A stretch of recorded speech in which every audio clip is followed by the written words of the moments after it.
Tip of the Kinneret from the north side, already on the Golan Heights, overlooking towards the Kinneret, what people call the Lake of Gennesaret or the Sea of Galilee. And we can see behind me is the area of the city of Tiberias. And then actually, if you see across behind me, all the way across, you're going to see all the way to Mount Tabor. So that is the area of the Upper Galilee. When you look to my left, you're going to see already the tip of that overlooks towards the border with Lebanon, towards the mountains of Lebanon. And we came here, this is the closest we can be to be able to pray and to blow shofars towards the border of Lebanon, where our IDF soldiers are fighting a very serious battle against the Hezbollah that has tried to invade and destroy the north of Israel completely. So we've come here to blow shofars, to roar as lions. We wanted to get much closer, but at this point, all the other areas above this and closer to the border have become closed military zones. In every one of our tours, we've been in those areas with absolutely no problem. But we are right now in the midst of the war for the resurrection of Israel. It's called the Iron Swords War, and this is called the Northern Arrows Operation, which is the arrows towards the north. But it really is the war for Israel redemption and resurrection. And we totally believe that as we blow those shofars and we roar as lions here with all the people coming from all over the world with the United Nations for Israel, we are going to see miracles of destruction of all of the Hezbollah as if it never existed. According to Exodus 17, when it says that he will blot out the memory of Amalek from under heaven. This Amalek has really tried to burn our fields, villages. 80,000 people are still evacuated from here. They cannot come back to live here, and it's been going on for a year. And we'd say, enough is enough. Iran is, of course, working with Hezbollah for the elimination and destruction and annihilation of Israel. And we, of course, cannot allow it because it's not Yah's will. In fact, Yah's will says in his word that the whole land of Israel that's been promised to the Jewish people starts in Lebanon. Now, this Lebanon is part of the land, and it goes on all the way to the Persian Gulf, through the river Euphrates, and all the way to Egypt, and the river of Egypt. So it's time to redeem the land, and I believe that that's exactly what's going to happen. What the enemy meant for evil is going to be turned for the good.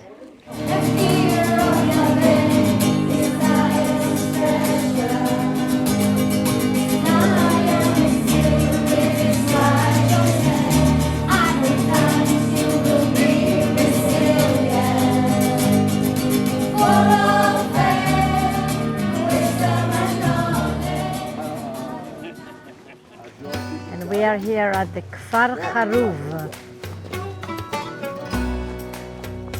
Kfar Haruv.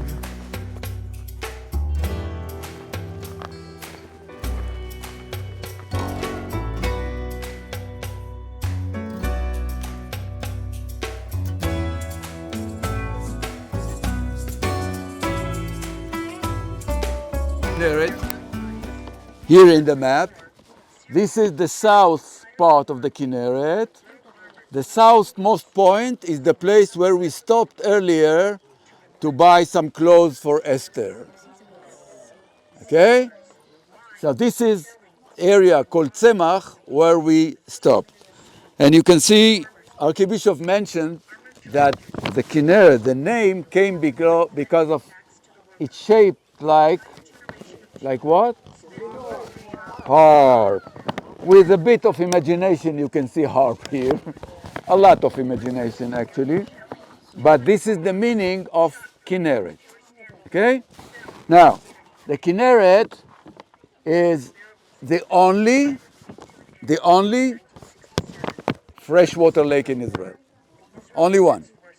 So, like one spoiled child, we treat the Kinneret the same way. I'm not sure that in any other country in the world, the news in the radio will start by saying The Kinneret is 2 centimeters higher today than yesterday. And this is what's happening in Israel. Nowadays less, but in the past it was very, very common. Like all the people watching the sea level of the Kinneret to see if we have enough water, less water, all the time changing. Okay? And in the other side, you can see the city. This is Tiberias. Tiberias, 2,000 years old city, established by the son of King Herod the Great that we talked about him when we been to Jerusalem in there. Now, we can see the north part of the lake, of the Kinneret. Up there, the highest mountain, this is the Upper Galilee. When we look at the map, if you look at the map over here, this is the Kinneret. We are right now here, in this point, looking down to the Kinneret, and this is the Upper Galilee. Okay, so the Galilee divided into 2 sections. The north part is the Upper Galilee, the lower part is the Lower Galilee. The most famous mountain in the Lower Galilee, look at this beautiful round mountain over there. Mount Tabor. Mount Tabor, yes. Some Christians believe. So this is the Lower Galilee, and this is the Upper Galilee, and north of the Upper Galilee is Lebanon. So when we talk about the battle nowadays between Israel and Lebanon, we're talking about the border in here. Okay? By the way, this area, which is a Hula Valley, we call it in Israel the finger of the Galilee. Why the finger of the Galilee? Because if you put your hand like that, you see this is the border, and then it goes north like the finger pointing to the north. Okay? And that's why this area got the nickname of the finger of Galilee in there. Exactly. This is the direction of the mountains of Lebanon.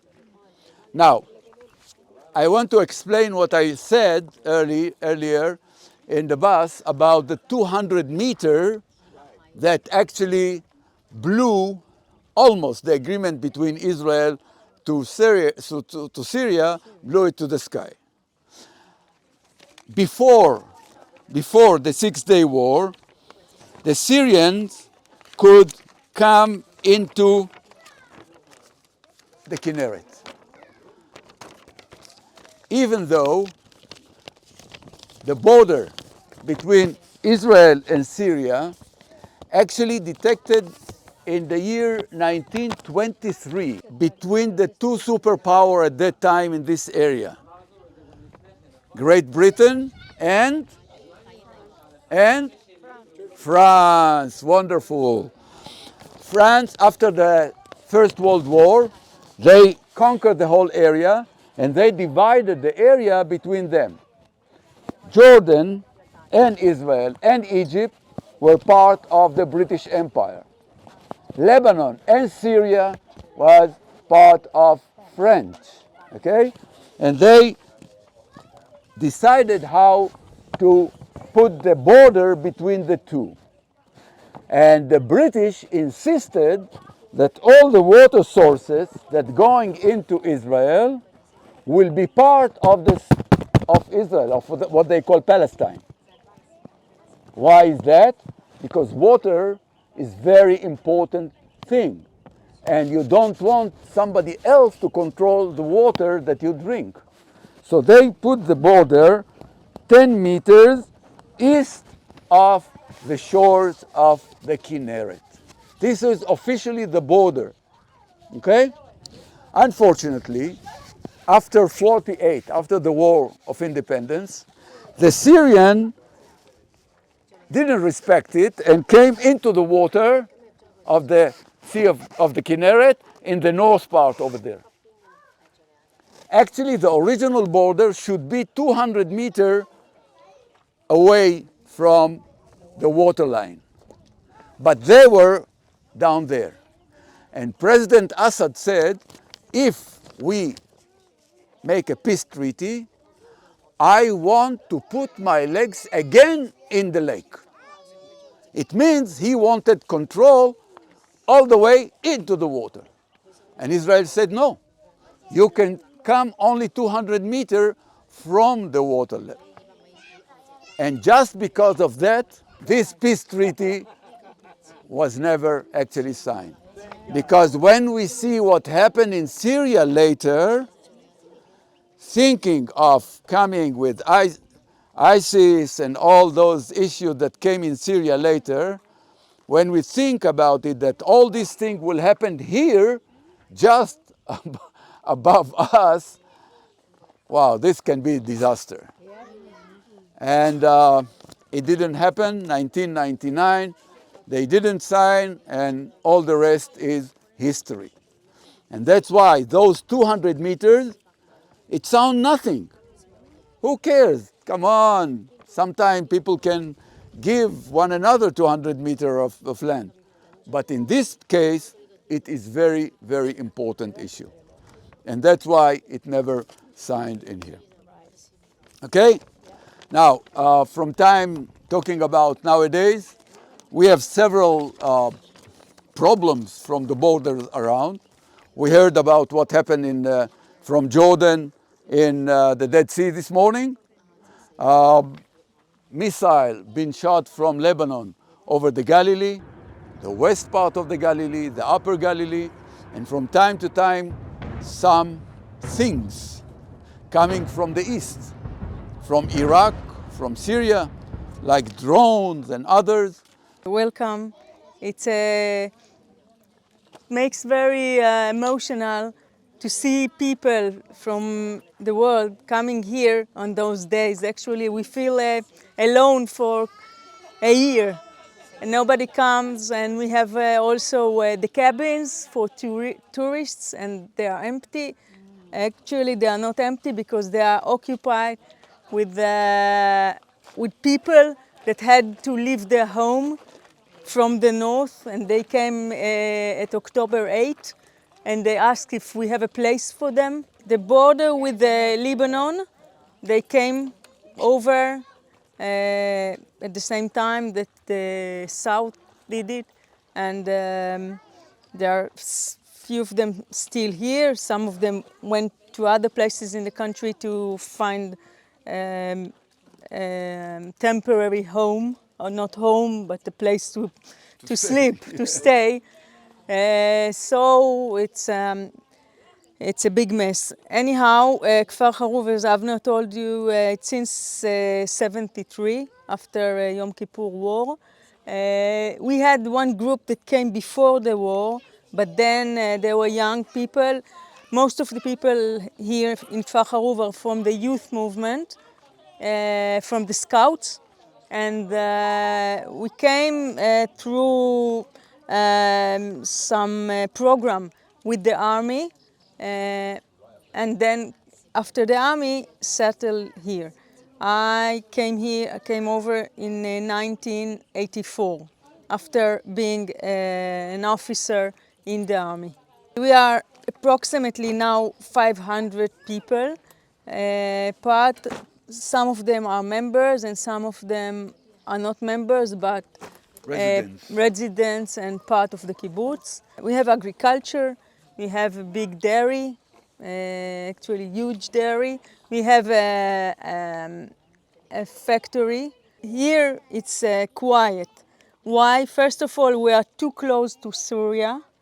So it's too close, there is no interest. Everything is going above us. So we have a lot of airplanes, a lot. Some nights we can't sleep, and we have a lot of bombs, explosions, and noises. But it's quiet. You know, Comparing to other places, yes. As Einstein said, compare everything, you know, Everything is relative.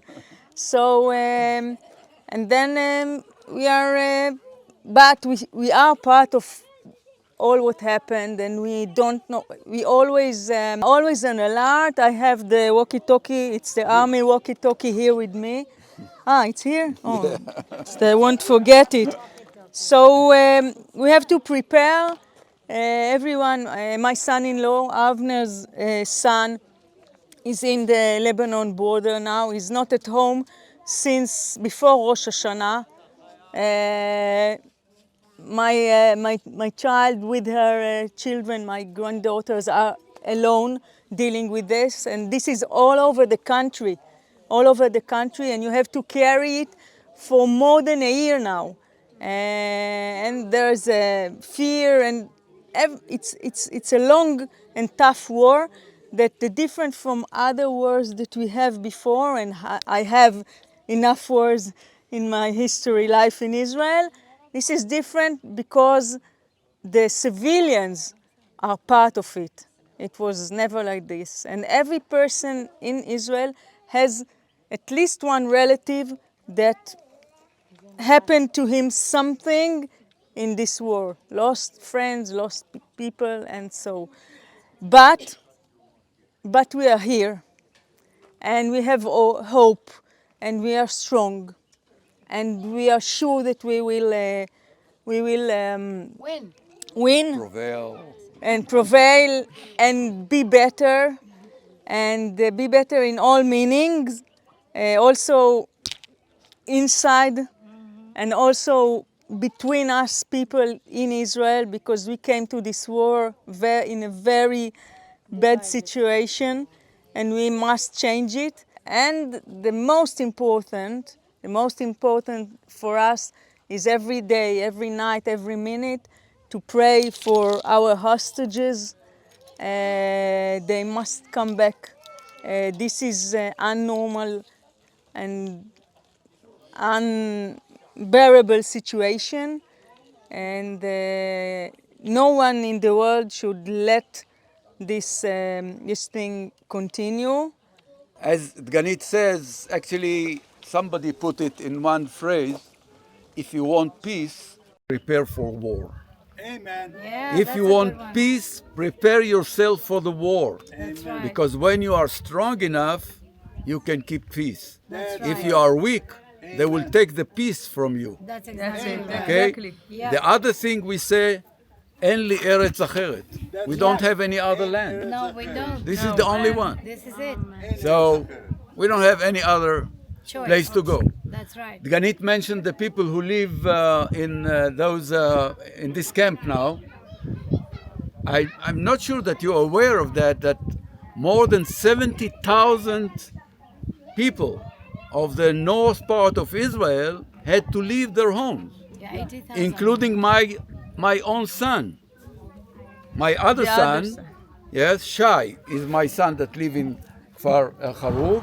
My elder son, Omri, live in a kibbutz near the border with Lebanon. He, with his family, had to leave 7 October. When we were in the hotel in Jerusalem, they left home, and since then they never get back. 70,000 people like that are actually like refugees. Refugees They in their are own land. refugees In in their their own own land. That's right. That's something unbelievable.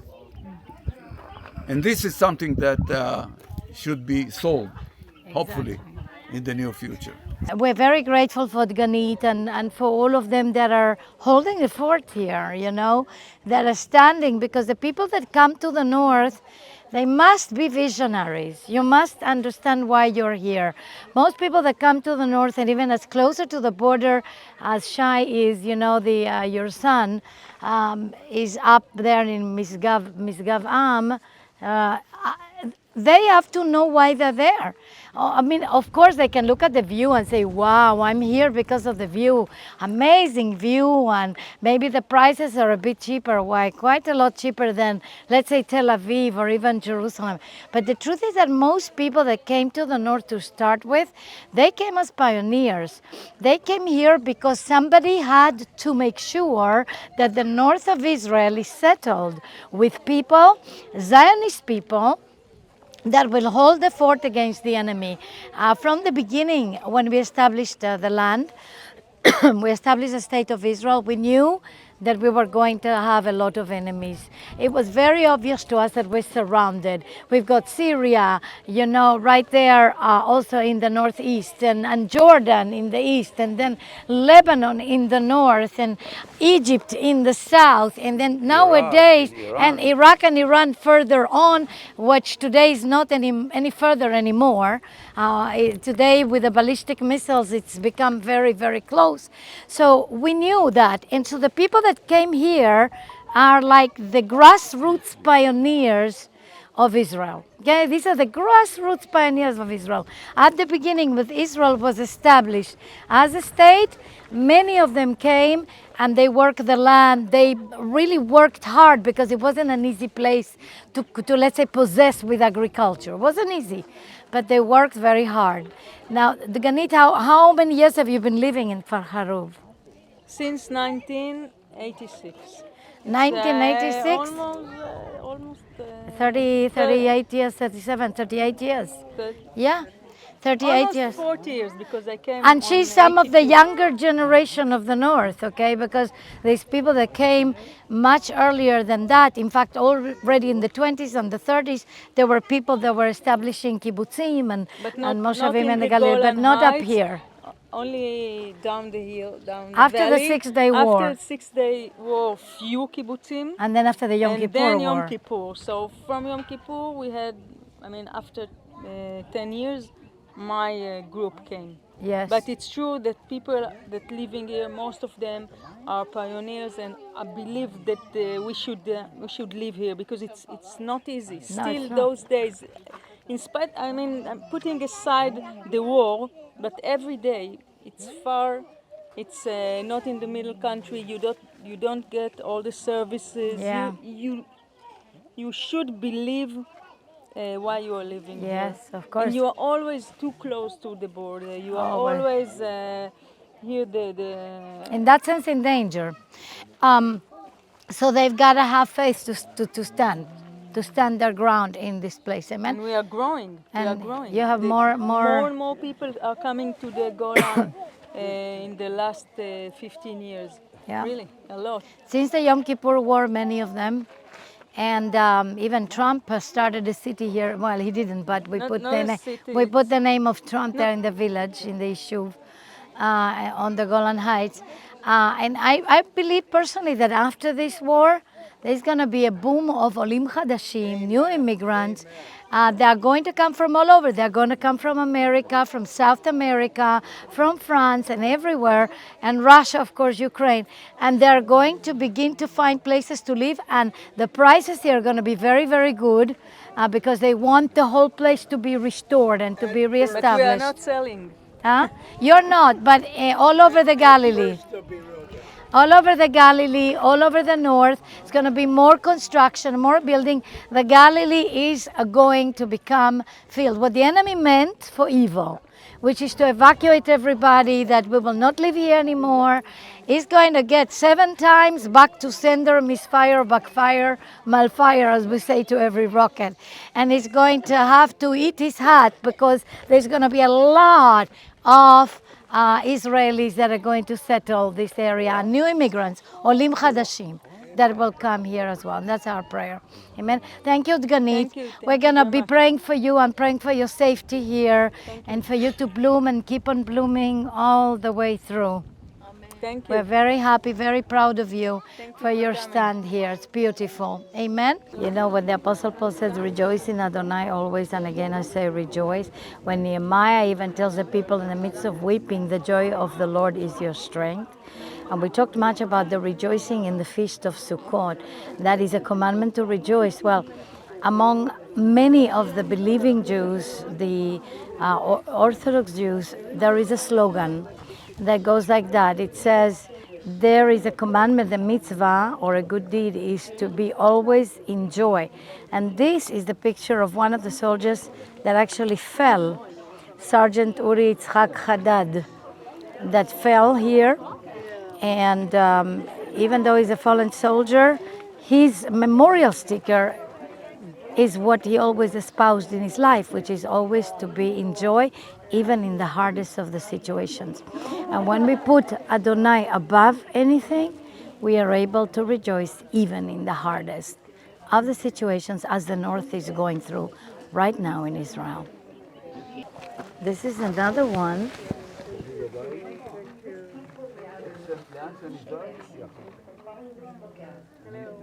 This is another sergeant that fell here. Sergeant, his name is Yakir Yaakov Levi. And was his slogan, what he said when he was alive. He says, Im ani lo elachem, mi ilachem bimkomi. If I will not fight, who will fight instead of me? In other words, if I do not answer the call, then somebody else will answer the call and will lay down their lives. But I prefer to lay down my life first. And that is the spirit on our IDF soldiers. That's the spirit. It is very prophetic for me to walk the land and speak to the land. The land is speaking to me. And, it's the prophecy that says that every man from every nation must come and hold on to the tzitzit of a Jew, because we know that the Yahweh is with them. So I'm walking this land behind Ima, Archbishop Dominiquae Bierman, holding on to a tzitzit because I know that Yahweh is with her and I must follow.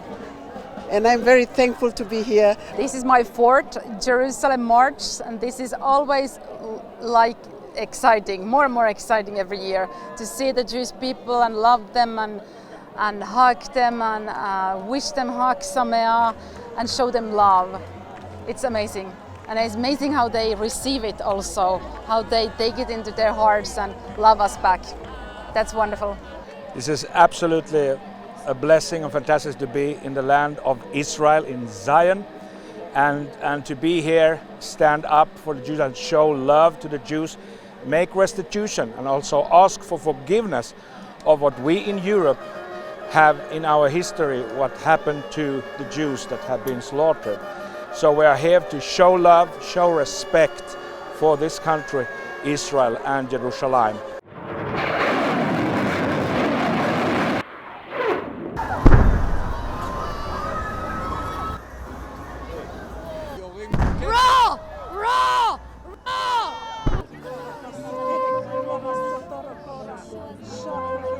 Actually, this is the greatest privilege to walk with the Jewish people, feel how they feel, go down when the bomb falls down. I'm here on behalf representing my government and the 10 million people plus people of the nation of Papua New Guinea who loves Israel, and they couldn't be here. Again, it's the greatest privilege to walk with the Israelis right here. Am Israel, Am Israel, Am Israel, Am Israel, Am Israel, Am Israel.